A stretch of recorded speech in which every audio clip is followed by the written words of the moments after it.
అనంతపురం నగర సమీపంలోని పాపంపేట భూ వివాదంపై పరిటాల శ్రీరామ్ స్పందించారు. పాపంపేటలో లేని భూ వివాదాన్ని రాజకీయ నిరుద్యోగి మాజీ ఎమ్మెల్యే ప్రకాష్ రెడ్డి సృష్టించారని మండిపడ్డారు. పాపంపేటలో ఒక్క ఇటుక కూడా ఎవరు కదిలించలేరని తెలియజేశారు. ఇది పరిటాల సునీతమ్మ వైపు నుండి చెబుతున్నటువంటి మాట అని ఆయన తెలియజేశారు.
వెయ్యి ఎకరాల భూమి,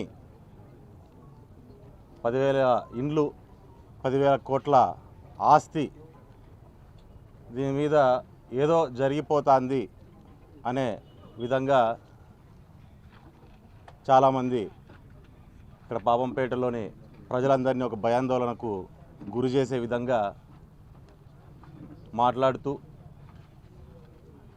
ఇక్కడ సమస్యని ఈ రకంగా ఉందని ప్రజలందరినీ కూడా ఒక భయాందోళనకు గురి చేసే పరిస్థితి కూడా చాలా వరకు చూడడం జరిగింది.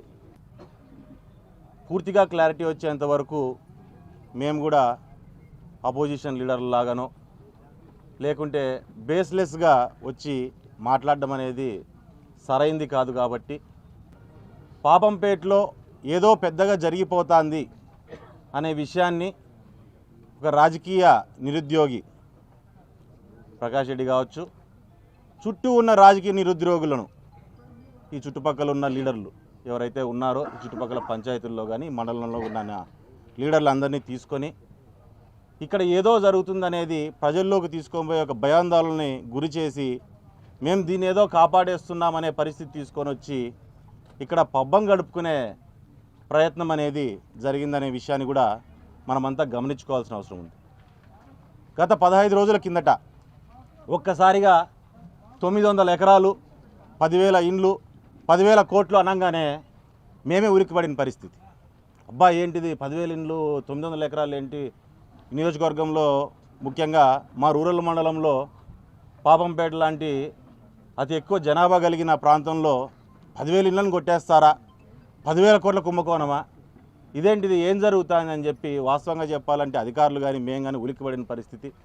ఒక విషయాన్ని పాపంపేట ప్రజలకు పరిటాల సునీతమ్మ గారి తరపున పరిటాల కుటుంబం నుంచి మేము చెప్తున్నాము. పాపంపేటలో ఏ ఇంటిని ఒక ఇటుక కూడా ఎవడు ఇక్కడి నుంచి కదిలించలేడు. దానికి దేనికైనా సరే మేము మీతో పాటు నిలబడడానికి, మమ్మల్ని దాటిన తర్వాతే ఇక్కడ ఇళ్ళని కదిలించే పరిస్థితి అనేది ఉంటుంది.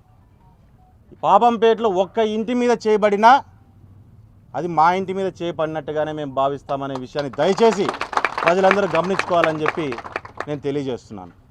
ఎప్పుడైనా సరే మొదటి నుంచి ఈ జిల్లాలో ఈ ప్రాంతాల్లో ప్రజల పక్షాన ప్రజల కోసం నిలబడిన వ్యక్తులు కుటుంబం మాది. ఇప్పటికీ ఎప్పటికైనా సరే మేము నిలబడేది ప్రజల పక్షానే. అందులోనూ దాంట్లో నాకు సంబంధించిన వాడు కావచ్చు, అవతలవాడు కావచ్చు, అది వెంకట్ కావచ్చు అంటే ప్రకాష్ రెడ్డి కావచ్చు, అది వాడు కావచ్చు వీడు కావచ్చు, ప్రజలకు ఆపోజిట్గా వస్తే ఎవడైనా నాకు ఒక్కటే అనే విషయాన్ని నేను ఈ సభాముఖంగా మీకు అందరికీ తెలియజేస్తున్నాను. పులి రక్తం మరిగింది అని. ఎస్, పులి కడుపును పులే పుడుతుంది, పులి రక్తం మరిగేది కాదు. నేను పులి అయితే నువ్వు పాముగా తయారైనావు. తను పెట్టిన గుడ్లను పాము ఏ రకంగా తినేస్తుందో ఆ రకంగా వైఎస్ఆర్సీపీ నాయకులను కొన్ని కోట్ల ఆస్తులను ఈ చుట్టుపక్కల నీ కార్యకర్తలదే నువ్వు మోసం చేసి తినేసిన పరిస్థితి. అందుకే నిన్ను ఇన్ఛార్జిగా తీసేసే పరిస్థితి ఉంది. ఈ పాపంపేట విషయంలో నారా లోకేష్ గారికి కూడా షేరు పోతుంది అని, ఇది ఎంత హాస్యాస్పదంగా ఉందో ఒకసారి ఆలోచన చేయాలి. నారా లోకేష్ గారికి కూడా ఈ ఏదైతే పాపంపేట ఇష్యూ ఉందో దాంట్లో భాగం పోతుంది అని చెప్పి మేము అనుకుంటున్నాం. వాళ్ళ పార్టీలో జరిగేది, వాళ్ళ నాయకుడు చేసిన పని మేము కూడా అట్టే చేస్తాం అనుకుంటున్నాడేమో.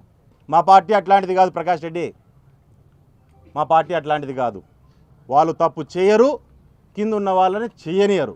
చేసినా తన మన లేకోకుండా ఖచ్చితంగా చర్యలు తీసుకుంటారు. ఈరోజు నేను ఒకటే విషయం అడుగుతున్నా ప్రకాష్ రెడ్డి గారిని. ఈరోజు నువ్వు అమ్మా డైరీ అని చెప్పని 6-7 కోట్ల రూపాయలు ఈ నియోజకవర్గంలోని మహిళల దగ్గర కలెక్ట్ చేసుకున్నావు. దాంట్లో జగన్కి ఎంత షేర్ ఇచ్చినావు? ఆలమూరులో 45 ఎకరాలని లీగల్గా ఉన్నా కానీ లేదని చెప్పని అక్కడ వాల్మీకి సోదరులందరినీ కూడా గొర్రె కషాయాన్ని నమ్ముతుంది. ఎట్లుంటుందంటే గొర్రె కాపరిని నమ్మదు, కషాయాన్ని నమ్మేది. ఒరే మీకు పని అవుతుందిరా నాయనా అని చెప్తా అంటే కూడా వినుకోకుండా ప్రకాష్ రెడ్డి మాటలని దగ్గరికి పోయితే 8 లక్షలు 7 లక్షలు, ఆ రోజుకి ₹1 కోటి ఎకరా ఉన్న భూమిని 7-8 లక్షల రూపాయలకి తీసుకొని కలెక్టర్ ఎన్ఓసీతో ఈరోజు నువ్వు కబ్జా చేసుకున్నావు. దీంట్లో ఒకటే విషయం చెప్తున్నాను, పాపంపేటలో దయచేసి ప్రజలు మరీ నేను చెప్తున్నా ఈ మాటను, పాపంపేటలో ఏ ఇంటిని ఎవడు ముట్టుకోవడానికి లేదు.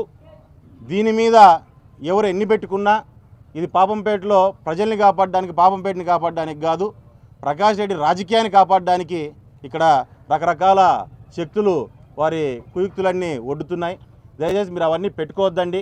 బుధవారం రోజు నన్ను ఇక్కడికి రమ్మన్నా సరే, లేదు మీరు అనంతపూర్లో ఇంటి దగ్గరికి వచ్చినా సరే, పాపంపేటలో పెద్దలు ఎవరైతే ఉన్నారో పెద్ద మనుషులు వాళ్ళందరూ ముందుకు వచ్చినట్లయితే ఈ ఇష్యూ మీద ఖచ్చితంగా మనమంతా కలిసి కూర్చొని ఓ నిర్ణయం తీసుకొని ఆ నిర్ణయం ప్రకారం మనం ముందుకెళ్దాము.